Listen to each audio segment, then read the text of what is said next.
Zdravím vás, priatelia, krásnu sobotu želám, ale ešte trošku politiky zo včera, lebo toľko vtipných vecí sa stalo, že to musím proste okomentovať. Ak vás politika nezaujíma, normálne to vypnite, kašlite na to.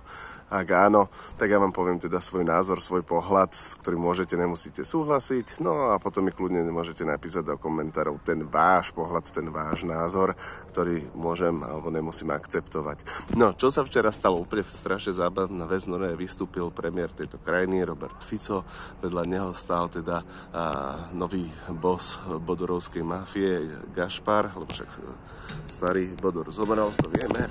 No a rozprávali tam o tom, o predsedovi Progresívneho Slovenska Michalovi Šimečkovi, že v podstate neziskovky jeho rodinných príslušníkov čerpali rôzne peniaze.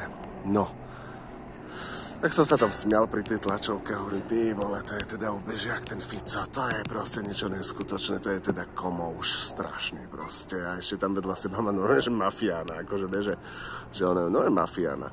No a na to bola teda reakcia Miša Šimečka. Normálne som sa musel smiať znovu, lebo očividne on je tiež komouš, lebo aj tá jeho reakcia bola proste úplne že smiešná, lebo tam rozprával všelijaké veci a čakal som, že povedal, že no však jasné, brali sme dotáciu, tak to boli vyúčtované, pozrite sa, tu je každé euro, nič z toho nebolo spreneverené, nič z toho nebolo zneužité na súkromné účely, nič sa proste nezneužilo, všetko bolo dobre, správne využité tak, ako má byť. No samozrejme, takto tá tlačovka nevyzeralo, bolo tam zase plačkanie, nariekanie a sa ten krásny ačohentizmus. To je taký ten prvý bod, k tomu sa ešte vyjadrím, k tomu ačohentizmu, lebo povedal, že a ešte aj Robková manželka tiež dostala niečo, tak potom ona tiež. A čo, pozrite sa na ňo, on tiež. Takže krásny ačohentizmus, takže to som sa strašne musel teraz smiať, proste neskutočné. No a potom tam bolo takého, že oni idú cez rodinu, to nerobia ani mafiáni, ani zlí mafiáni neútočia na rodinu, no to je akože česť mafiánska, oni ani toto nemajú. No takže to som sa zase znovu teda musel smiať. No a ten obsah samozrejme, že uletel. To, že aby sme sa dozvedeli, to sme nevedeli. No a čo sa dialo teda ešte ďalej, ešte to okomentujem, no samozrejme denník SME a denník N, či už to bolo Filo, alebo proste Kovačič, Hanzel, všetci okamžite začali brániť Šimečku. No a zase nikto nezareagoval tak, ako by sa malo zareagovať. Pozrite sa, tu je nejaká nezisková organizácia XYZ, dostala 150 000 eur. To je vyúčtovanie každého 1 eura. To znamená, že ani posratú polievku, ani výlet, ani nič z toho sme nemali. My súkromne všetko išlo na tie správne projekty, čo malo byť, alebo na to fungovanie. Proste nezneužili sme ani jeden jediný cent a takto sa to má robiť. Nie, toto nepadlo. Toto proste nepadlo, ale padlo tam presne zase tieto argumenty. A čo hento, a čo fičsko, a čo hentizmus tam, a čo hentizmus tam. To bola prvá línia argumentov a druhá línia argumentov zase tá istá, čo na tlačovke. No ale cez rodinu to sa nerobí, to robia iba mafiáni a cez rodinu to sa nerobí. No takže k tomu sa vyjadrím, k týmto dvom veciam. Zatiaľ som len okomentoval, čo sa stalo. A teraz ten môj názor. Tak v prvom rade ačohentizmus, samotné progresívne Slovensko, samotný Šimečka hovoril aj s denníkom SME, aj s denníkom N, že keď bola či vojna alebo COVID, že všetci, čo používajú ačohentizmus, sú úplní degeneráti a dezoláti. To znamená, že teraz denník Smer a denník N a Michal Šimečka a celé progresívne Slovensko sú automaticky dezoláti. Alebo predtým klamali, tak sú klamári, alebo sú teraz dezoláti. Iná možnosť není.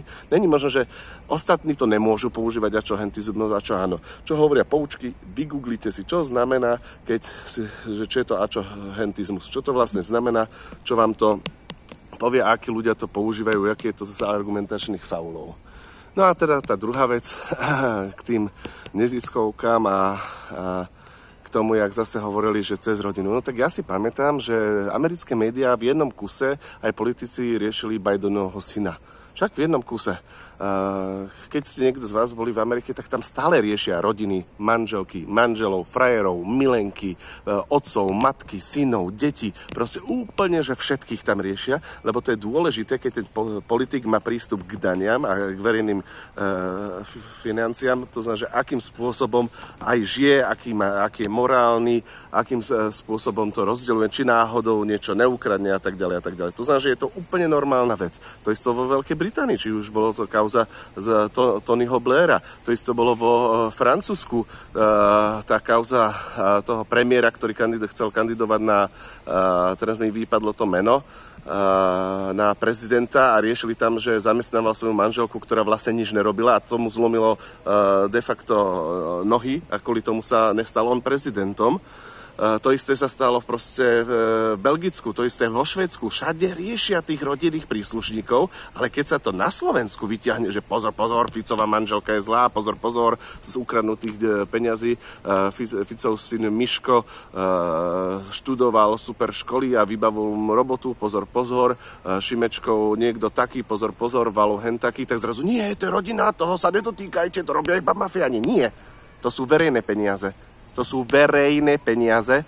To znamená, že kompletne, keď ty si politik, tak všetci okolo teba sú v tom zapojení, či chceš alebo nechceš. A proste hold musíš strpieť to, že máme právo sa pýtať. No a teraz poďme k tej podstate veci, lebo k tomu sme sa vlastne ešte nedostali. Zatiaľ boli iba tieto dve veci. Čiže jak je to vlastne s tými neziskovkami, jak to vlastne je alebo není.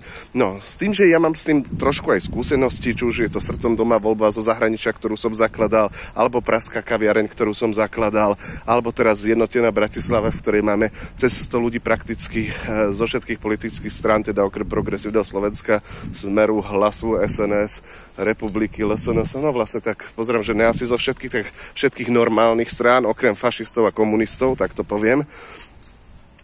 Tam máme ľudí. Tak niečo o tých dotáciách viem. Sú totiž neziskovky a neziskovky.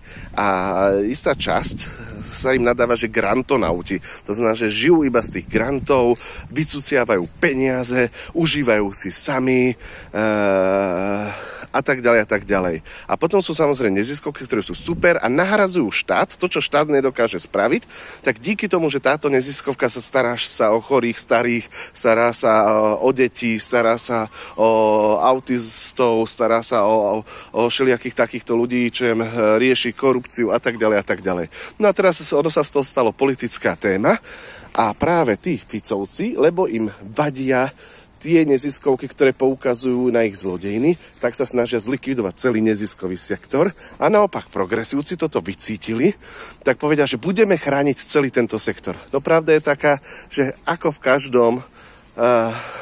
v každej profesii, tak aj medzi neziskovkami sú zlí a dobrí. Sú tí, čo zneužívajú a kradnú a vycuciavajú a sú grantonauti a podvádzajú cez takéto dotácie a rôzne schémy a granty a neviem čo podobného. A potom sú takí, ktorí naozaj to robia dobre. A preto my, ako občianska spoločnosť, alebo ako bežní občania, máme právo sa pýtať, že táto neziskovka teda ako hospodárila, ako to teda robila, akože tie naše peniaze, keď ten štát, ktorý za nás rozhoduje, dal semkaj dotáciu, alebo dal semkaj grant, alebo z ministerstva školstva, alebo financií, alebo odkiaľkoľvek dostali desiatky tisíc eur, tak by malo byť aj poriadne vyúčtovanie, že či to teda bolo správne použité.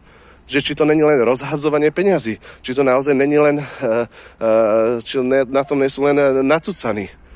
Takže máme na to právo. Samozrejme, toto politici zneužívajú, ako som hovoril, Ficovci budú poukazovať na tých, ktorí to zneužívajú, aby zrušili celý sektor.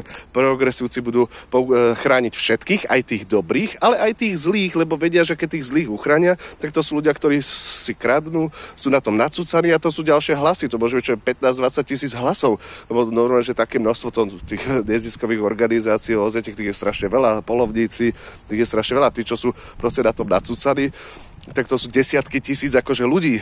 A keď je 10 000 ľuďom proste zoberiete tie prachy, tak budú nasratí. A keď je iný, ktorý povie, že vám to ochráni, alebo ešte zdvojnásobí dokonca tieto granty, no tak samozrejme, že ho budú voliť. To je logické. To znamená, že realita je tak, že vo všetkom, ako v politike, sú dobrí a zlí. v medicíne sú dobrí a zlí, v ekonomike sú dobrí a zlí, všade sú dobrí a zlí, neexistuje, že tento sektor je dobrý, tento je zlý. Takisto ako novinári. Sú proste hajzlí novinári a super novinári. Preto netreba všetkých hádzať do jedného pytla. To je celé. Takže to je takto môj názor. 9 minút 52 sekúnd, takže 10 minút, majte sa krásne, napíšte mi, či s tým súhlasíte, nesúhlasíte, alebo či som úplný chuj a blbec, normálne, že môžete. Čaute.